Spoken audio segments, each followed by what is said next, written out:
करेंगे बरकत अली का। इस कार्यक्रम को करने के लिए बरकत अली को फूल माला पहनाया जाएगा। बरकत अली जी आगे आएंगे। सारे नेतागण से, सारे हमारे गुजारिश है कि आप बरकत अली को माला पहना करके उनका स्वागत करें। बरकत अली जिस युवा में जो ऊर्जा है उनको प्रदान और ऊर्जा भर दें उनके अंदर। हमारे मैं देख रहा हूं कि उन्हीं क्रम में सारे नेताजी उनको माला पहना रहे हैं। सारे नेताजी से मेरी गुजारिश है कि आप बरकत अली को स्थापित करें, एक उनको उसके उनके युवा जज्बा जो है उनको प्रदान करें, ताकि आगे आने वाले किसी भी मुसीबतों, समाज की किसी भी कार्य है उसमें बरकत अली शाना बशाना और हिम्मत बन करके खड़े रहें।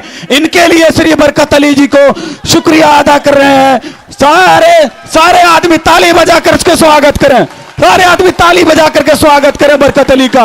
मैं देख रहा हूं कि सारे बुजुर्ग नेता इंजीनियर प्रभास कुमार यादव गुजारिश कर रहा हूं बिहारीगंज विधानसभा के पूर्व प्रत्याशी राष्ट्रीय जनता दल अली का। हम लोगों के अभिभावक श्री अरुण कुमार यादव सदर विधायक राष्ट्रीय जनता दल सहरसा, जफर आलम साहब जिला अध्यक्ष सहरसा राष्ट्रीय जनता दल, विनोद कुमार यादव जी राष्ट्रीय जनता दल सहरसा, रितेश कुमार पूर्व जिला परिषद उपाध्यक्ष सहरसा। चलिए